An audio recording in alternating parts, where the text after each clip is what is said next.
Foundations, the new core set, is releasing tomorrow, and I think Wizards could be making a huge mistake. I'm going to tell you why. Let's go.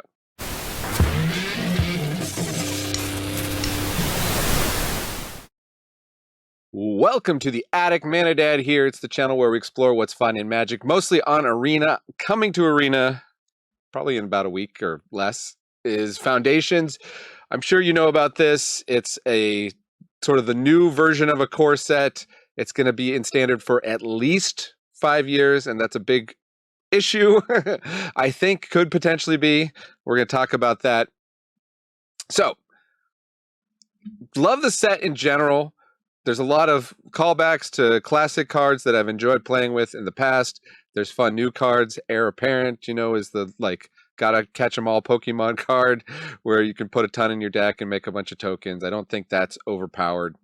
But here's the thing. If you're gonna print a set into Standard and have it be the baseline, that's good because it can free up slots in the other sets, the other premier sets, and hopefully they'll, it'd be better for draft at least, and probably better for constructed from those sets because they have more spots. They don't have to put a Banishing Light in the set if it doesn't need it. They don't have to put a Cathar Commando effect, a Healer's Hawk effect, a Resolute Reinforcements effect in the set if they don't want to. But there's a big but. Okay? I don't know where it is, but Essence Scatter, you don't have to, they constantly have to make sure they're printing Essence Scatter into Standard, so Standard always has Essence Scatter. Now they don't have to do that. It's in the core set, the Foundation set. That's good. I like that about it. What I'm worried about is putting in cards in this set that are just gonna stick around and overpower things for years and years to come. And prime on my list, we'll start off right at the top, Llanowar Elves. Okay, if you played in the olden days, yeah, Llanowar Elves, they were a good card. The way they've been printing Magic, a turn one mana dork is just so strong. Basically, every green deck is going to want to run 4 of these. And that is going to homogenize the format. And because it's not rotating out, you can't have like a pre-Llanowar Elf Standard and a post-Llanowar Elf Standard. You can't kind of turn that knob even over the course of 2 or now 3 years for Standard rotation. It's not rotating. It is Llanowar Elves is here to stay, and that means every green creature they design, they either have to power down because they have to worry about it coming out a turn early, or they have it's overpowered in terms of how they were designing pre-Llanowar Elves. It's just kind of, it's very, very, very strong, and I'm super concerned. This card most of all, but there's some other ones we can take a look at. There's new stuff like Revenge of the Rats. Okay, well, you could say, what's the big deal? It's a 4 mana uncommon. It's kind of fun. You try to get your graveyard filled up with creatures, and then you make a bunch of rat tokens. And they do come into play tapped, which is a nice knob to make it less powerful. So maybe this won't be a problem, but then you can flash it back for the same cost and do it the next turn. But we already know, at least in Limited, the card like Spider Spawning is actually super busted. This makes a 1/2 green spider creature token with reach for each creature card in your graveyard, and the flashback is even more expensive, and it has an off-color pip. But now we get Revenge of the Rats, which you can just play in mono black, and you can cast 1 turn after the other and flood the board with rats. And we have Overrun getting reprinted and other things too if you were playing green. So maybe that's going to be a problem, maybe not. Little concerning if they wanted to do this effect in a graveyard set. Now, if they want people to play it, they're going to have to do better than this. You see what I'm saying?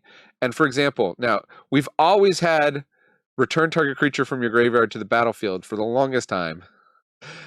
It has been 5 mana in Standard. Now the baseline Zombify is 4 mana. So if they want to do a new effect, they want people to buy and sell and build and play with the new card in their Spider-Man set or whatever Universe Beyond set they're doing in Standard, they're going to have to make it better than Zombify.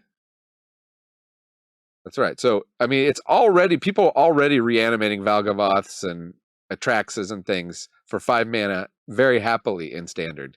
So that strategy is already getting a big power boost. There's a huge difference between 4 and 5 mana in a way that's like each mana you go up is a bigger and bigger difference. Except maybe at 0 and 1. Like 0 and 1, there's a huge advantage to having stuff be that cheap. But like when you go from 1 to 2, that's doubling the cost of something. You're going to miss your land drops. You know, a lot of times you're going to hit your first 3, your first 4. Going between 4 and 5, that might be a couple turns difference in many games. It ends up, you know, the more turns you go out, the fewer mana drops you're going to hit with a regular mana base. 4 and 5, I'm predicting, and maybe I'll be wrong about this, Zombify is going to be a problem.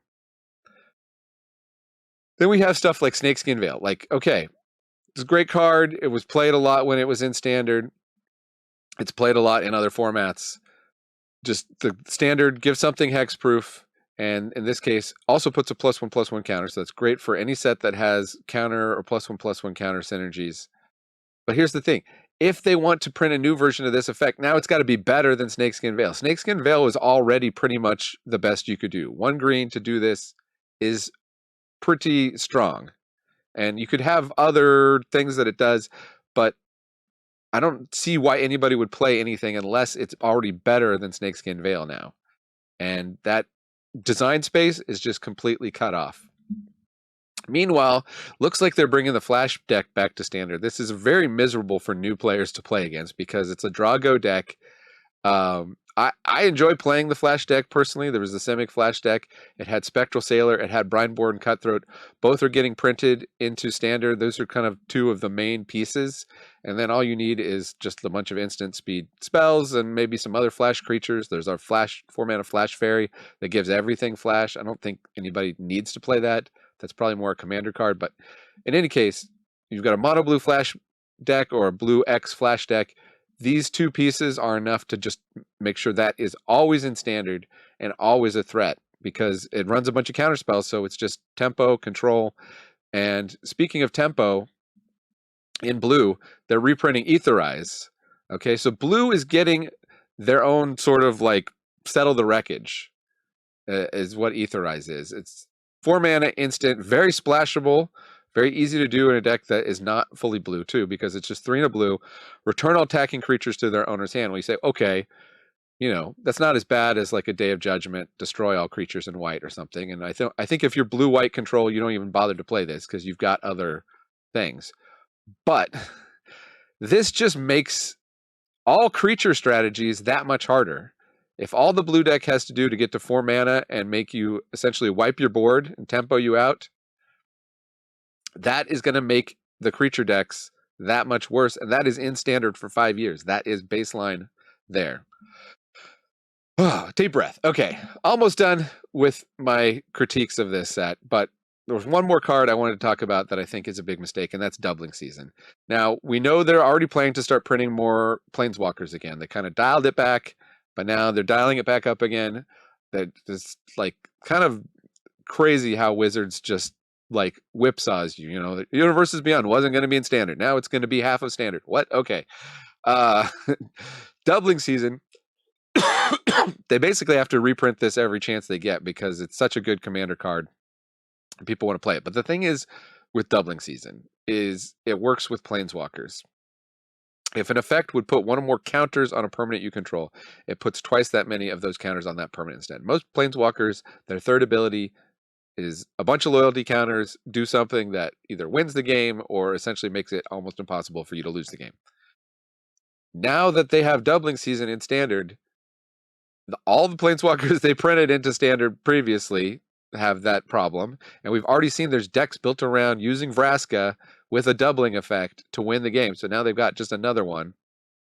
And it costs more than 5 mana, although it's spread out over a couple turns probably.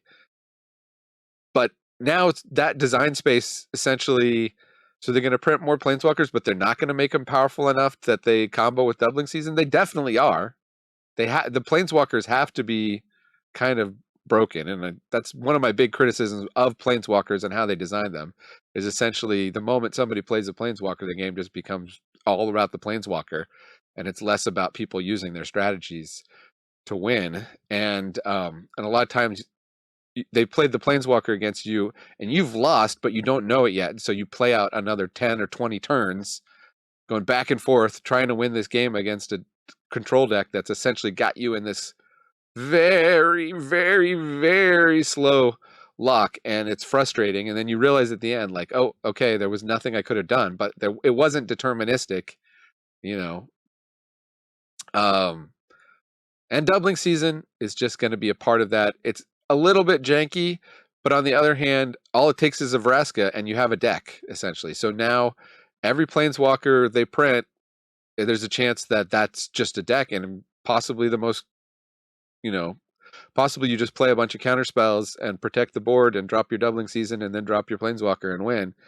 And that's like a deck that's just always going to be in standard. I kind of think that could be a mistake, personally. So, anyways, leave your comments. Let me know what you think. Do you agree or disagree? Is Foundations possibly a big mistake in terms of the design space that's available and the deck variety that's going to happen? Are people going to be drawing from the Foundations cards too frequently to the point where they're not playing the new cards? Or does it force them to print the new cards at such a power level that the Foundation set is irrelevant? Let me know what your thoughts are. I think it's a very difficult thing for Wizards to get right, but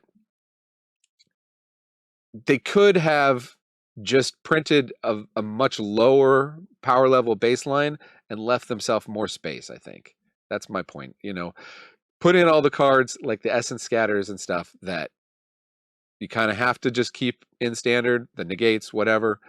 They should have had a nice list of those things that take up slots in sets where they would rather put in new interesting stuff. They could have done a little bit more of that, I think, and a little bit less of cards that are going to cut off the design space. That's my thinking. But let me know what you think. This is definitely, Doubling Season is definitely in here to help sell this set to Commander players. Doubling Season is one of the cards they tried out again and again to sell to Commander players. And looks like this is no different. Looks like this is no different. Thanks for joining me in the attic. I'm ManaDad, reminding you, Magic is a game so fun, even dads can enjoy it.